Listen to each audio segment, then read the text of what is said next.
Hello friends, எல்லாருக்கும் வணக்கம். இந்த வீடியோல வந்து நம்ம எதை பத்தி பார்க்க போறோம் அப்படினா sentence pattern அத பத்தி பார்க்க போறோம். Sentence pattern அப்படின்றது என்ன அப்படினா sentence அப்படின்றது வந்து சொற்றொடர் வாக்கியம் அதை எப்படி முறைப்படுத்தி எழுதுறது படிக்கிறது அப்படின்றது தான் வந்துட்டு sentence pattern அப்படினு வந்துட்டு சொல்லுவாங்க. So இந்த sentence pattern வந்துட்டு ரொம்பவே முக்கியமானது. ஏன் அப்படினா இந்த sentence pattern தெரிஞ்சா மட்டும் தான் நம்மளால வந்துட்டு இங்கிலீஷ்ல வந்துட்டு எந்த வாக்கியத்தை நம்ம வந்து இங்கிலீஷ்ல வந்து பேச முடியும். அத வந்து என்ன எழுதி இருக்காங்க என்ன சொல்லி இருக்காங்க அப்படின்றது வந்து நம்மளால புரிஞ்சிக்க முடியும். அதனால sentence pattern வந்துட்டு ரொம்பவே முக்கியமானது. அத பத்தி தான் நம்ம இந்த வீடியோல வந்து பார்க்க போறோம். சோ நம்ம சேனல்ல வந்து பாத்தீங்கன்னா ஸ்போக்கன் இங்கிலீஷ் ரிலேட்டடா வந்துட்டு வீடியோஸ் வந்து போட்டுட்டு வரோம். உங்களுக்கு இந்த வீடியோ பிடிச்சிருந்தது அப்படினா நம்ம சேனலை வந்துட்டு லைக் பண்ணிட்டு நம்ம சேனலை வந்து சப்ஸ்கிரைப் பண்ணிக்கோங்க. சரிங்களா? முதல்ல சென்டென்ஸ் பேட்டர்ன்ல வந்து பாத்தீங்கன்னா S V O C D O I O A அப்படின்னு வந்துட்டு நிறைய இருக்கு. இப்போ இது என்னன்னா S அப்படின்றது என்னது அப்படின்னா சப்ஜெக்ட், V அப்படின்றது என்ன அப்படின்னா வெர்ப், O அப்படின்றது வந்து பாத்தீங்கன்னா ஆப்ஜெக்ட், C அப்படின்றது என்ன அப்படின்னா காம்ப்ளிமெண்ட், DO அப்படின்றது வந்துட்டு டைரக்ட் ஆப்ஜெக்ட், IO அப்படின்றது இன்டைரக்ட் ஆப்ஜெக்ட், A அப்படின்றது அட்ஜங்க்ட். ஸோ இந்த மாதிரி வந்துட்டு ஒவ்வொரு வாக்கியத்தை இந்த மாதிரி ஒவ்வொரு வார்த்தையாக வந்துட்டு பிரித்து வந்து நம்ம எழுத கற்றுக்கணும். ஸோ ஏன்னா இது எல்லாத்துக்குமே வந்துட்டு மீனிங் இருக்குது. இப்போ இதை நான் பார்க்கலாம். முதல்ல சப்ஜெக்ட் அப்படின்றது என்ன அப்படின்னா சப்ஜெக்ட்ன்றது ஒரு செயலை செய்பவர் தான் வந்துட்டு சப்ஜெக்ட். உதாரணத்துக்கு பேசிக்காக நமக்கு இருக்கு இல்லையா, I, we, you, they, he, she, it மற்றும் நேம்ஸ்னால் கமலா, ராஜா, கோபால் அந்த மாதிரி பேர்கள்லாம் வரும்ல, அது இதெல்லாமே வந்து சப்ஜெக்ட். ஐனா நான், உயினா நாம் நாங்கள், யூனா நீ நீங்கள், தேனா அவர்கள், ஹீனா அவன், ஷீனா அவள், இட்டுனா அது. ஓகேவா? இந்த மாதிரி இது எல்லாமே வந்துட்டு சப்ஜெக்ட். ஒரு செயலை செய்பவன் வந்துட்டு சப்ஜெக்ட். சரிங்களா? அடுத்தது வெர்ப் அப்படின்றது என்னது அப்படின்னா நாம் செய்யப்படுகிற செயல் தான் வந்து பார்த்தீங்கன்னா வெர்ப், ஆக்ஷன். ஸோ உதாரணத்துக்கு நம்ம சாப்பிடுகிறோம், தூங்குகிறோம், ஓடுகிறோம், எழுதுகிறோம், எல்லா ஆக்ஷனுமே வந்துட்டு பார்த்தீங்கன்னா வெர்ப்ஸில் வந்து வரும். சரிங்களா? அடுத்தது ஆப்ஜெக்ட் அப்படின்றது என்ன அப்படின்னா சப்ஜெக்ட் செய்கிற செயலை ரிசீவ் பண்ணுறவர்கள் தான் வந்து பார்த்தீங்கன்னா ஆப்ஜெக்ட். சப்ஜெக்டின் செயலை பெறுபவர்கள் ரிசீவ் பண்ணுறவர்கள் தான் வந்து பார்த்தீங்கன்னா ஆப்ஜெக்ட். அவங்க ஆப்ஜெக்ட் நம்ம இப்போ இது வந்து எல்லாமே வந்து ப்ரோனவுன் இல்லைங்களா, ப்ரோனவுன்ஸ். இதனோட ஆப்ஜெக்ட் ப்ரோனவுன்ஸ், சப்ஜெக்ட் ப்ரோனவுன்ஸ் இதெல்லாம் இதனோட ஆப்ஜெக்ட் ப்ரோனவுன்ஸ்லாம் வந்துட்டு நம்ம இந்த ஆப்ஜெக்டில் வந்து வரும். உதாரணத்துக்கு மீ என்னை, யூ நீ, அஸ் நம்மை, தெம் அவர்களை, ஹிம் அவனை, அப்புறம் ஹர் அவளை. இந்த மாதிரி வந்துட்டு ஆப்ஜெக்ட் ப்ரோனவுன்ஸ் தான் வந்து பார்த்தீங்கன்னா ஆப்ஜெக்டில் வரும். பொதுவாக இந்த ஆப்ஜெக்டில் வந்து பார்த்தீங்க அப்படின்னா வாட் எதை, அப்புறம் ஹூம்ன்றது யாருக்கு யாரை அப்படின்றது வந்து குறிக்கும். அதாவது ஒரு செயலை செய்கிறாங்க வச்சுங்க, அதை வந்து எதை செய்கிறாங்க, யாருக்கு செய்கிறாங்க, யாரை செய்கிறாங்க, அந்த மாதிரி வந்து பிரிக்கிறதுக்கு தான் வந்து பார்த்தீங்கன்னா இந்த ஆப்ஜெக்டோட மீனிங் வந்து. ஓகேவா? அடுத்து வந்து பார்த்தீங்கன்னா காம்ப்ளிமெண்ட் இல்லாமல் ஒரு செயல் வந்துட்டு முடிவடையாது. சரியா? ஸோ அதனால் காம்ப்ளிமெண்ட் வந்துட்டு முக்கியமானது. அது எப்படின்னா எப்படி இருக்கும் அப்படின்ற மாதிரி வரும். நான் அது வந்து உங்களுக்கு எக்ஸாம்பிள்ஸை வந்து சொல்லித்தரேன். அடுத்துதான் டிஓ டைரக்ட் ஆப்ஜெக்ட் வந்து பார்த்தீங்க அப்படின்னா டைரக்ட் ஆப்ஜெக்ட் அண்டு இன்டைரக்ட் ஆப்ஜெக்ட்னு ரெண்டு இருக்குது. ஸோ நான் எப்படி இந்த ஆப்ஜெக்டில் வந்துட்டு பார்த்தீங்கன்னா நமக்கு வாட் அண்ட் ஹூம் வருது இல்லையா, வாட் அண்ட் ஹூம் வருது. வாட்னா எதை, ஹூம்னா வந்து யாரை. அதை வந்து நம்ம டைரக்ட் ஆப்ஜெக்ட் அண்ட் இன்டைரக்ட் ஆப்ஜெக்டாக பிரியுது அப்படின்னா ஒரு சென்டென்ஸில் வார்த்தைகள், அதில் டைரக்ட் ஆப்ஜெக்டுக்கு வந்து பார்த்தீங்கன்னா வாட்ன்றது அதுவும் எதை அப்படின்றது வரும். அடுத்து இன்டைரக்ட் ஆப்ஜெக்டில் வந்து பார்த்தீங்கன்னா யாரை யாருக்கு அப்படின்றது வரும். சரிங்களா? இது எல்லாமே நான் எக்ஸாம்பிள்ஸில் வந்து உங்களுக்கு தெளிவாக வந்து சொல்கிறேன். அடுத்தது வந்து பார்த்தீங்கன்னா அட்ஜங்க்ட் அப்படின்றது வந்து பார்த்தீங்கன்னா இணைன்னு சொல்லுவாங்க, எக்ஸ்ட்ரா வார்த்தைகள், எக்ஸ்ட்ரா இன்ஃபர்மேஷன்ஸ். ஸோ உதாரணத்துக்கு வந்து பார்த்தீங்கன்னா அட்ஜங்க்டில் வந்துட்டு நம்ம ஒரு சென்டென்ஸ் அர்ஜென்ட் எல்லாமே வந்துட்டு முடிவடையும். சரிங்களா? அர்ஜென்ட் எல்லாமே வந்துட்டு ஒரு சென்டென்ஸ் வந்துட்டு மீனிங் இருக்கும். ஆனால் அர்ஜென்ட் வந்துட்டு பார்த்தீங்கன்னா அடிஷ்னல் இன்ஃபர்மேஷன், மோர் இன்ஃபர்மேஷன்ஸ் வந்து எக்ஸ்ட்ரா இன்ஃபர்மேஷன்ஸும் நம்ம கொடுக்கும்.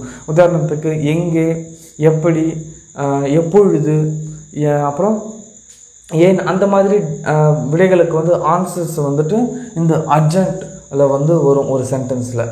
சரிங்களா? ஸோ இதுதாங்க. இதில் வந்து நம்ம இப்போ என்ன பண்ணலாம், ஸ்டெப் பை ஸ்டெப்பாக ஒவ்வொரு சப்ஜெக்ட் வெர்பை வச்சுட்டு எப்படி சென்டென்சஸ் வரும், அப்புறம் சப்ஜெக்ட் வெர்ப் ஆப்ஜெக்டை வச்சுட்டு எப்படி சென்டென்சஸ் வரும், அந்த மாதிரி இது வந்துட்டு காம்பினேஷன்லாம் வந்துட்டு நம்ம அடுத்து பார்க்கலாம். இப்போ வந்து பார்த்திங்கன்னா நம்ம வந்துட்டு சப்ஜெக்ட் மற்றும் வெர்ப் வரக்கூடிய வார்த்தைகளை வந்து பார்க்குறோம். இதில் வந்து பார்த்திங்கன்னா ஐ பிளே, நான் விளையாடுகிறேன் அப்படின்றதுக்கு மீனிங். இந்த ஐ பிளேயில் வந்துட்டு எது சப்ஜெக்ட் எது வெர்ப் சொல்லுங்கள் பார்க்கலாம். ஐ வந்துட்டு சப்ஜெக்ட், பிளே அப்படின்றது வந்துட்டு வெர்ப். சரிங்களா? அடுத்தது we hate, நாம் சாப்பிட்டோம், we ate, நாம் சாப்பிட்டோம் அப்படின்னு இருக்குது. இதில் சப்ஜெக்ட் என்னது, செயலை செய்பவர் we, நாம் அப்படின்றது சப்ஜெக்டு. செயல் வந்து என்னது, ஏட்ன்றது வெர்பு. சரிங்களா? அடுத்து யூ ஸ்லெப்ட், நீ தூங்கினாய் அப்படின்னு இருக்குது. இதில் யூன்றது சப்ஜெக்டு, ஸ்லெப்ட் அப்படின்றது வந்து பார்த்திங்கன்னா வெர்பு. அடுத்ததான் தே கிரைடு, அவர்கள் அழுதார்கள் அப்படின்னு இருக்குது. இதில் தே என்றது சப்ஜெக்டு, கிரைடு அப்படின்றது வெர்பு. சரிங்களா? அடுத்தது சைல்டு லாவ்ஸ், இதில் சைல்டு அப்படின்றது சைல்டு லாவ்ஸ், குழந்தை சிரிக்கிறது அப்படின்னு இருக்குது. இதில் சைல்டுன்றது சப்ஜெக்ட், லாஃப் அப்படின்றது வந்து பார்த்தீங்கன்னா வெர்பு. அடுத்ததான் ரவி ரேன் அப்படின்னு இருக்குது. ரவி அப்படின்றது வந்துட்டு சப்ஜெக்டு, ரேன் அப்படின்றது வந்துட்டு வெர்பு. சரிங்களா? அடுத்த எக்ஸசைஸ் பார்க்கலாம். அடுத்ததாக வந்து பார்த்திங்கன்னா சப்ஜெக்ட், வெர்பு மற்றும் ஆப்ஜெக்ட் இருக்கிற வார்த்தைகளை வந்து நம்ம சென்டென்சஸ் வந்து பார்க்குறோம். இதில் வந்து பார்த்திங்கன்னா ராமு கால்ட் ஹிம், ராமு அவனை அழைத்தான் அப்படின்னு இருக்குது. இதில் ராமு அப்படின்றது வந்து பார்த்திங்கன்னா சப்ஜெக்ட். ஓகேவா? என்ன பண்ணான், வெர்பு. அழைத்தான் அப்படின்றது வெர்பு. ஓகே, செயலை செய்பவன் ராமு சப்ஜெக்ட், என்ன செய்தான் அப்படின்றது கால்டு வெர்பு. அதுக்கப்புறம் ஆப்ஜெக்டில் யாரை அப்படின்றது வந்துருக்கு இல்லையா, அது வந்து பார்த்தீங்கன்னா ஹிம், அவனை. ராமு அவனை அழைத்தான், ராமு அவனை அழைத்தான். ஸோ சப்ஜெக்ட் வெர்ப் ஆப்ஜெக்ட் வருது. புரியுதுங்களா? ஓகே, நெக்ஸ்ட் போகலாமா? அடுத்து ஐ கிஃப்டட் எ பென் அப்படின்னு இருக்குது. இதில் ஐ நான்ன்றது சப்ஜெக்டு, வெர்பு என்ன, கிஃப்டட், கிஃப்டட்ன்றது வெர்பு, கிஃப்டட்ன்றது வெர்பு. நான் பேனாவை பரிசளித்தேன் அப்படின்னு இருக்குது. அதில் நான் அப்படின்றது சப்ஜெக்டு, பரிசளித்தேன் கிஃப்டட் அப்படின்றது வந்து பார்த்தீங்கன்னா கிஃப்டட் அப்படின்றது வந்து பார்த்தீங்கன்னா வெர்பு. எதை வந்து ஆப்ஜெக்ட். புரியுதுங்களா? ஸோ நம்ம இப்போ ஓ வந்தது அப்படின்னா ஓக்கு என்னென்ன சொன்னோம், வாட்டு, அப்புறம் ஹூம் சொன்னோமா. ஆப்ஜெக்ட்டுக்கு வாட்டுனா எதை, இது எதை எது, ஹூம்னு வந்துட்டு யாரை யாருக்கு, இதெல்லாம் வந்து ஆப்ஜெக்ட் வரும்னு சொன்னோன்னா முதல்ல இங்கே வந்து யாருக்கு வந்துடுச்சு, இங்கே வந்து எதை வந்துடுச்சு. சரியா? அடுத்தது ஷீ கேவ் லெட்டர், அவள் கடிதத்தை கொடுத்தாள் அப்படின்னு இருக்குது. இதில் ஷீன்றது சப்ஜெக்டு, என்ன வெர்பு, கொடுத்தாள் வெர்பு, எதை கொடுத்தாள், லெட்டர் வந்து ஆப்ஜெக்ட். ஓகேங்களா? அடுத்தது தே கால்டு மீ அப்படின்னு இருக்குது. அவர்கள் அழைத்தார்கள் என்னை அப்படின்னு இருக்கு இல்லையா. இதில் சப்ஜெக்ட் வந்து பார்த்தீங்கன்னா அவர்கள் அழைத்தார்கள் அப்படின்றது கால்டு, யாரை, என்னை. ஸோ அவர்கள் என்னை அழைத்தார்கள், அப்படின்னு இருக்குது. அடுத்து வந்து பார்த்தீங்கன்னா we played match அப்படின்னு இருக்குது. நாம் சப்ஜெக்டு, விளையாடினோம் வெர்பு, எதை விளையாடினோம், ஆப்ஜெக்ட், மேட்சை. நாங்கள் ஒரு போட்டியை விளையாடினோம். சரியா? ஸோ இந்த மாதிரி தான் வந்து எஸ்விஓக்கு வந்து வரும். அடுத்து ஒன்று பார்க்கலாம். அடுத்ததாக வந்து பார்த்திங்க அப்படின்னா நம்ம வந்து சப்ஜெக்ட், வெர்ப் மற்றும் காம்ப்ளிமெண்ட் இருக்கிற சென்டென்சஸை வந்து பார்க்குறோம். இதில் ஷீஸ் அ டாக்டர் அப்படின்னு இருக்குது. அவள் ஒரு மருத்துவர் அப்படின்னு இருக்குது இல்லையா. ஸோ இதில் ஷீன்றது வந்துட்டு சப்ஜெக்ட். ஓகே, ஈஸ் அப்படின்றது வந்து பார்த்திங்கன்னா இருக்கிறாள், ஒரு அப்படின்னு அர்த்தம். இருக்கிறாள் வெர்பு. என்னவாக இருக்கிறாள்? டாக்டராக. ஸோ நம்ம இப்போது சொன்னோம் இல்லையா, சி காம்ப்ளிமெண்ட்டுக்கு என்ன வரும் அப்படின்னா ஹவு அப்படின்றதுக்கான விடையை வந்து காம்ப்ளிமெண்ட்டில் கொடுக்கும்.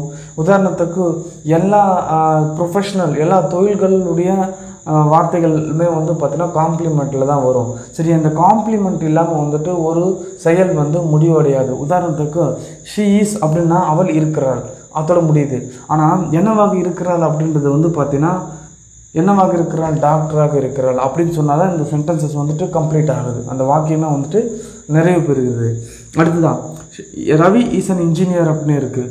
இதில் ரவி அப்படின்றது வந்து பார்த்திங்கன்னா சப்ஜெக்டு, இருக்கிறான் அப்படின்றது வெர்பு, என்னவாக? பொறியாளராக, அது வந்து காம்ப்ளிமெண்ட்.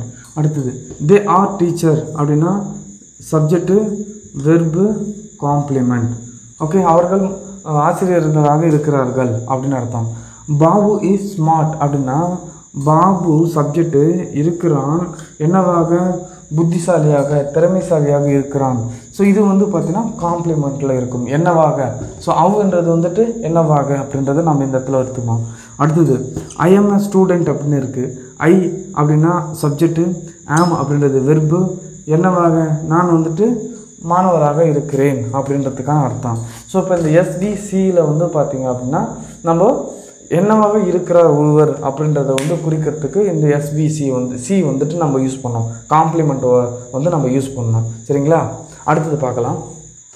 அடுத்து வந்து நம்ம என்ன பார்க்க போகிறோம் அப்படின்னா சப்ஜெக்ட், வெர்ப், ஆப்ஜெக்ட் மற்றும் காம்ப்ளிமெண்ட் இந்த நாலுமே வந்ததுன்னா எப்படி இருக்கும் அப்படின்றத பார்க்க போகிறோம்.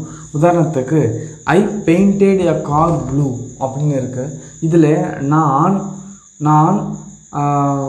நான் காருக்கு ஓகே நீலம் வண்ணத்தை பூசினேன் அப்படின்னு இருக்குது. ஐ பெயிண்டட் எ கார் ப்ளூ அப்படின்னு அர்த்தம். ஸோ இதில் வந்துட்டு ஐ அப்படின்றது வந்துட்டு சப்ஜெக்டு, பெயிண்டட் என்ன செய்தேன்? செய்தது வந்து பார்த்தீங்கன்னா வெர்பு, செஞ்ச செயல், செய்பவர் நான், செயலை செய்பவர் நான், என்ன செய்தேன் அப்படின்றது வெர்பு பெயிண்டட், எதை அப்படின்றது வந்து பார்த்திங்கன்னா ஆப்ஜெக்ட் காரை. ஓகே, அடுத்ததா காம்ப்ளிமெண்ட் என்னவாக அப்படின்றது வந்து பார்த்திங்கன்னா நீல கலரில். சரியா? So I painted a car blue அப்படின்னு அர்த்தம். சரி, இப்படின்னா என்ன அர்த்தம்? நான் காருக்கு நீல வண்ணத்தை பூசினேன் அப்படின்னு அர்த்தம். அடுத்த வந்து பார்த்திங்கன்னா வி கால் காமராஜர் கர்ம வீரர் அப்படின்னு இருக்குது. இது என்னன்னா நாம் காமராஜரை கர்ம வீரர் என அழைக்கிறோம் அப்படின்னு இருக்குது. இதில் வி அப்படின்றது நாம் என்ன பண்ணுறோம், செயல் வந்து பார்த்திங்கன்னா வெர்பு, வி கால். ஓகே, யாரை இந்த இடத்துல ஆப்ஜெக்ட் வந்து இந்த இடத்துல என்ன வருது? மேலே வந்து எதைன்னு வந்து தான், கீழே வந்து பார்த்திங்கன்னா யாரைன்னு வருது பாருங்கள். யாரை? காமராஜரை என்னவாக அப்படின்னா கர்ம வீரராக நாம் அழைக்கிறோம் அப்படின்றதுக்கான அர்த்தம். புரியுதுங்களா? அடுத்து வந்து பார்த்திங்கன்னா தே எலெக்டட் ஹர் லீடர் அப்படின்னு வருது. அவர்கள் அவளை தலைவராக தேர்ந்தெடுத்தனர் அப்படின்னு இருக்குது இந்த சென்டென்ஸு. இதில் வந்து பார்த்தீங்கன்னா யார் என்ன செயலை செஞ்சாங்க அப்படின்னா செயலை செஞ்சவர் சப்ஜெக்ட், தே அவர்கள் என்ன செயலை செஞ்சார்கள்? தேர்ந்தெடுத்தார்கள் வெர்பு. ஓகே, அதை பெறுவர் யார் அப்படின்னா யாரை அப்படின்னா யாரை வந்துட்டு ஹர் அவளை என்னவாக அப்படின்றது தலைவராக. So they elected our leader அப்படின்றது வந்துட்டு அவர்கள் அவளை தலைவராக தேர்ந்தெடுத்தனர் அப்படின்றது அர்த்தம். அடுத்தது வந்து பார்த்தீங்கன்னா ஷீ மேட் ஹிம் டாக்டர் அப்படின்னு அர்த்தம். அப்படின்னா அவள் அவனை மருத்துவராக உருவாக்கினாள், தயார்படுத்தினாள் அப்படின்னு அர்த்தம். ஸோ இதில் என்னென்னா ஷீ அப்படின்றது அவள், ஓகே, சப்ஜெக்ட், செயலை செய்பவர், என்ன செய்தால்?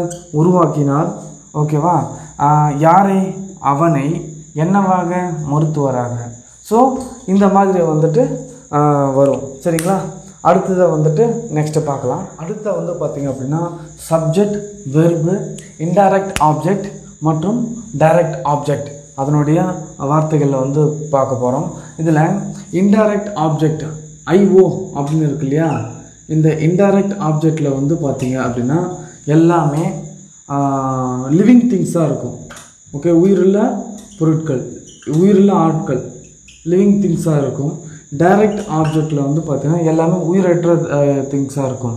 உதாரணத்துக்கு ஐவோவில் வந்து பார்த்திங்கன்னா ஹூம் அதுதான் வரும், யாரை. ஓகே, டைரக்ட் ஆப்ஜெக்டில் வந்து பார்த்திங்கன்னா வாட், எதை எதை அப்படின்றதெல்லாம் வரும். சரிங்களா?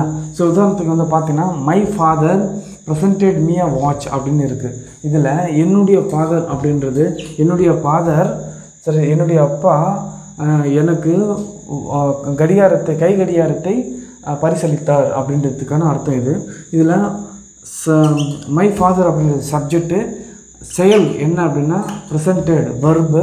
ஓகே, என்னுடைய அப்பா எனக்கு, அதாவது என்னுடைய அப்பா பரிசளித்தார், எதை பரிசளித்தார் அப்படின்றது வாட்ச். இது வந்துட்டு டைரக்ட் ஆப்ஜெக்ட். அதுக்கப்புறம் தான் வந்து பார்த்திங்கன்னா யாருக்கு, இன்டைரக்ட், எனக்கு. சரிங்களா? ஸோ முதல்ல வர்றது வந்து பார்த்திங்க அப்படின்னா டைரக்ட் ஆப்ஜெக்ட் வரும், அதுக்கப்புறம் இன்டைரக்ட் ஆப்ஜெக்ட்டு யூஸ்வலாக வந்து வரும். சரிங்களா? அடுத்தது I told them a joke. அதில் வந்து பார்த்தீங்கன்னா நான் ஒரு நகைச்சுவையை, நான் ஜோக்கை அவர்களுக்கு கூறினேன் அப்படின்னு அர்த்தம். சரியா? அதில் வந்து பார்த்திங்க அப்படின்னா ஐ. ஓகே, ஐ என்றது சப்ஜெக்டு, சொன்னேன், டோல்டு, எதை சொன்னேன், அ ஜோக் அப்படின்றது. இது வந்து பார்த்திங்கன்னா டைரக்ட் ஆப்ஜெக்ட். அதுக்கப்புறம் யாருக்கு, அது வந்துட்டு அவர்களுக்கு, இன்டைரக்ட் ஆப்ஜெக்ட். சரிங்களா? புரியுதா? அடுத்து வந்து பார்த்திங்கன்னா she gave me a book அப்படின்னு அர்த்தம். அப்படின்றது வந்து பார்த்திங்க அப்படின்னா அவள் புத்தகத்தை எனக்கு கொடுத்தாள் அப்படின்னு இருக்குது. அவள் சப்ஜெக்டு, கொடுத்தாள்ன்றது வெர்பு. ஓகே, எதை கொடுத்தாலும், புத்தகம் அப்படின்றது வந்து பார்த்திங்கன்னா டைரக்ட் ஆப்ஜெக்ட். யாருக்கு கொடுத்தார், கொடுத்தது வந்து பார்த்திங்கன்னா எனக்கு, இது வந்துட்டு இன்டைரக்ட் ஆப்ஜெக்ட். சரிங்களா? ஓகே, அடுத்து வந்து பார்த்திங்க அப்படின்னா ஈ gave me a gift. E gave me a gift அப்படின்னு இருக்குது. அவன் பரிசை எனக்கு கொடுத்தான் அப்படின்னு அர்த்தம். இதில் அவன் அப்படின்றது சப்ஜெக்டு, கொடுத்தான் அப்படின்றது வெர்பு, எதை கொடுத்தான் அப்படின்றது வந்து பார்த்தா டைரக்ட் ஆப்ஜெக்டு. யாருக்கு கொடுத்தான், எனக்கு கொடுத்தான், அது வந்து இன்டைரக்ட் ஆப்ஜெக்ட். சரிங்களா? ஸோ இந்த மாதிரி தான் வந்துட்டு நம்ம வார்த்தைகளை வந்துட்டு பிரிக்கிறோம். இப்படி பிரித்து படித்தோம் அப்படின்னா நமக்கு இன்னும் வந்து ஈஸியாக வந்து முதல்ல புரியும் எதுக்காக நம்ம இதை படிக்கிறோம் அப்படின்றது. அடுத்ததாக பார்க்கலாம். அடுத்ததாக வந்து பார்த்திங்க அப்படின்னா நம்ம சப்ஜெக்ட், வெர்பு, டைரக்ட் ஆப்ஜெக்ட் மற்றும் இன்டைரக்ட் ஆப்ஜெக்ட் இருக்கிற சென்டென்ஸ் பார்க்க போகிறோம்.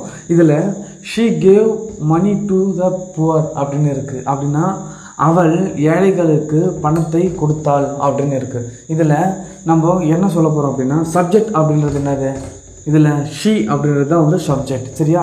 அடுத்தது கொடுத்தாள் வெர்பு. இதை வந்து கொடுத்தாள் வெர்பு. எதை கொடுத்தாள் அப்படின்றதுக்கு முன்னாடி இங்கே வந்து என்ன இருக்குது அப்படின்னா டைரக்ட் வெர்பு. எதை கொடுத்தாள் அப்படின்றது வந்து டைரக்ட் வெர்பு. சரியா? யாருக்கு கொடுத்தார், அது வந்து பார்த்தா இன்டைரக்ட் ஆப்ஜெக்ட். சாரி, டைரக்ட் ஆப்ஜெக்ட்ன்றது எதை கொடுத்தால், இன்டைரக்ட் ஆப்ஜெக்ட்ன்றது யாருக்கு கொடுத்தார், டு த புவர் அப்படின்றதுக்கு அர்த்தம். சரிங்களா? She gave money to the poor அப்படின்னு இருக்குது. இதில் திரும்ப சொல்கிறேன், அவள் செயலை செய்பவள் ஷீ, அது வந்து சப்ஜெக்டாக வருது. எந்த செயலை செய்தால், கொடுத்தால், அது வந்து வெர்பில் வருது. எதை, அது வந்து பார்த்திங்கன்னா டைரக்ட் ஆப்ஜெக்ட். டைரக்ட் ஆப்ஜெக்டில் வந்துட்டு எதை கொடுத்தால் அப்படின்னு வரும். யாருக்கு கொடுத்தார், indirect object, to the poor அப்படின்னு அர்த்தம். சரிங்களா? அடுத்தது சப்ஜெக்ட். அடுத்தது என்ன சொல்ல போகிறோம் அப்படின்னா டாக்டர் ப்ரிஸ்கிரிப்டட் மெடிசன் டு ஹிம் அப்படின்னு இருக்குது. இதில் டாக்டர் அப்படின்றது வந்து பார்த்திங்கன்னா சப்ஜெக்ட். சரியா? செயலை செய்பவர். எதை செய்தார், ப்ரிஸ்கிரிப்டட். சரியா? எழுதி தந்தார். ஓகே, எதை, மருந்தை. இது வந்து என்னது, டைரக்ட் ஆப்ஜெக்ட். யாருக்கு, டு ஹிம், அவனுக்கு. சரியா? டாக்டர் அவனுக்கு மருந்தை பரிந்துரைத்தார், எழுதி கொடுத்தார் அப்படின்னு சொல்லலாம். சரியா? ஸோ இதுதான் வந்து பார்த்தீங்கன்னா இந்த சப்ஜெக்ட், வெர்பு, டைரக்ட் ஆப்ஜெக்ட் மற்றும் இன்டைரக்ட் ஆப்ஜெக்ட்டுக்கான எக்ஸாம்பிள்ஸ். சரிங்களா? நெக்ஸ்ட்டு பார்க்கலாம். அடுத்து வந்து பார்த்திங்கன்னா நம்ம சப்ஜெக்ட், வெர்பு மற்றும் அட்ஜெக்ட் அந்த சென்டென்சஸ் வந்து பார்க்க போகிறோம். இதில் ஐ கால்டு எக்ஸ்டர்டே அப்படின்னு இருக்குது. நான் நேற்று அழைத்தேன் அப்படின்னு இருக்குது. சரியா, நான் நேற்று அழைத்தேன் அப்படின்னு இருக்குது. இதில் சப்ஜெக்ட் வந்து நான், என்ன செயலை செய்தேன், வெர்பு அழைத்தேன். ஸோ நான் அழைத்தேன் அப்படியே கூட முடிஞ்சிடும். நான் அழைத்தேன்னா நான் கூப்பிட்டேன், இதோட முடிஞ்சுது. ஆனால் இதில் எப்பொழுது அப்படின்றத ஆரம்பிக்குது. ஸோ இந்த அர்ஜென்ட் பொறுத்த வரைக்கும் அப்படின்னா அர்ஜென்ட்டில் எங்கே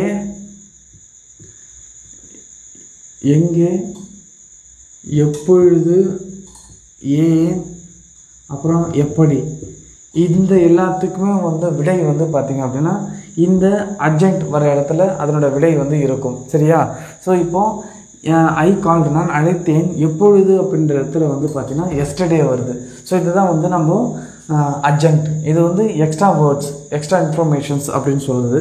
அடுத்ததான் நான் படித்தேன், ஐ ஸ்டடீட் அப்படின்னாலே முடிஞ்சு போச்சு, நான் படித்தேன். ஆனால் இங்கே நன்றாக படித்தேன், எப்படி படித்தாய், நன்றாக படித்தேன் அப்படின்னு வருது இல்லையா. அதனால் இது வந்து பார்த்திங்கன்னா அர்ஜென்ட் அப்படின்னு சொல்லலாம். ஐ வந்து நான் படித்தேன் எப்படி படித்தேன் அப்படின்னு இருக்கு இல்லையா, அது வந்து அர்ஜென்ட், நன்றாக படித்தேன் அப்படின்னு சொல்கிறதுக்கு. அடுத்து வந்து பார்த்திங்கன்னா ஈ ரன்ஸ் எவ்ரி டே அப்படின்னு இருக்குது. அவன் தினமும் ஓடுகிறான், அவன் தினமும் ஓடுகிறான் அப்படின்னு இருக்குது. இதில் வந்து பார்த்திங்க அப்படின்னா அவன் ஓடுகிறான் அப்படின்னாலே வார்த்தை வந்து முடிஞ்சிடுச்சு. சரியா, அவன் ஓடுகிறான். ஆனால் இதில் நம்ம எவ்ரிடே அப்படின்றது கொடுக்குறோம். எப்பொழுது ஓடுகிறான், தினமும் ஓடுகிறான் அப்படின்னு வருது. சரியா, அதனால் இது வந்து அர்ஜென்ட், எக்ஸ்ட்ரா இன்ஃபர்மேஷன்ஸ் கொடுக்குறாங்க. அடுத்ததான் அவன் ஓடுகிறான், வேகமாக ஓடுகிறான் அப்படின்னு இருக்குது. அவன் வேகமாக ஓடுகிறான். So subject verb adjunct. அவன் வேகமாக ஓடுகிறான், எப்படி ஓடுகிறான், வேகமாக ஓடுகிறான் அப்படின்றதுக்கு குறிக்குது. ஸோ இந்த மாதிரி வந்து பார்த்திங்கன்னா இந்த அர்ஜென்ட் வர சென்டென்ஸில் வந்து பார்த்திங்கன்னா நம்ம அர்ஜென்ட் இல்லாமையே அந்த வார்த்தைகள் வந்து முடிவடைஞ்சிடும். ஆனால் அதனுடைய இணைப்பாக வந்து இந்த அர்ஜென்ட் வார்த்தைகள்லாம் எஸ்டர்டே, நன்றாக, தினமும், வேகமாக, அந்த மாதிரி வார்த்தைகள் வந்து நம்ம வந்து நிறைய வார்த்தை வரும். சரிங்களா, அதெல்லாம் நம்ம தெரிஞ்சு வச்சுக்கணும். ஸோ அடுத்ததாக வந்து பார்த்திங்கன்னா இதெல்லாம் இதோட முடிஞ்சிடுச்சு. இது எல்லாமே இல்லாமல் ஒன்றே ஒன்று மட்டும் எக்ஸ்ட்ரா என்னென்னா, நம்ம சப்ஜெக்டே இல்லாமல் எப்படி வருது, எப்படி பேசுறது, சப்ஜெக்டே இல்லாமல் சில வார்த்தைகள் வரும். அது எப்படி வரும் அப்படின்றத நம்ம பார்க்கலாம். உதாரணத்துக்கு சப்ஜெக்டே இல்லாமல் இருக்கிற வார்த்தைகள் வந்து பார்த்திங்கன்னா கால் தெம் அப்படின்னு இருக்குது. ஸோ இந்த இடத்துல கால் தெம் அப்படின்றது அப்படின்னா, கால்னா அழை, வெர்பு, அவர்களை, யாரை, அவர்களை, விஓ. ஸோ அவர்களை கூப்பிடு அப்படின்றதுக்கு சொல்கிறதுக்கு அவர்களை. சரியா, அடுத்து ஹீட் ஃபுட், உணவை சாப்பிடு. இதில் வெர்பு சாப்பிடு, எதை, உணவை. ஓகேவா. ஸோ இந்த மாதிரி வந்து பார்த்திங்கன்னா இந்த மாதிரியும் வந்து சில சென்டென்சஸ் வரும். ஸோ ஓகேவா, அதுவும் நீங்கள் தெரிஞ்சு வச்சுக்கோங்க. சரிங்களா. ஸோ இப்போ நம்ம பார்த்தது வந்து பார்த்திங்க அப்படின்னா மொத்தமாக ஓகே சப்ஜெக்ட், வெர்பு, ஆப்ஜெக்ட், அப்புறம் direct object, indirect object, complement, adjunct, இது எல்லாத்துடையும் வச்சு எப்படி வாக்கியங்களை வந்து சென்டென்ஸ் வந்துட்டு பேட்டர்ன் பண்ணுறது, ஓகே வாக்கியத்தை எப்படி முறைப்படுத்துறது அப்படின்றது தெரிஞ்சுக்கிட்டோம். இந்த வீடியோவில் உங்களுக்கு எதனா டவுட் இருந்து அப்படின்னா கமெண்டில் சொல்லுங்கள். இது ரொம்பவே வந்து முக்கியமானது. இந்த வீடியோ பிடிச்சிருந்தது அப்படின்னா லைக் பண்ணுங்கள், நம்ம சேனலை சப்ஸ்கிரைப் பண்ணிக்கோங்க. அப்போ தான் நான் போகிற வீடியோஸ் வந்து உங்களுக்கு வந்து சேரும். சரிங்களா. ஸோ மறுபடியும் அடுத்த வீடியோவில் பார்க்கலாம். நன்றி.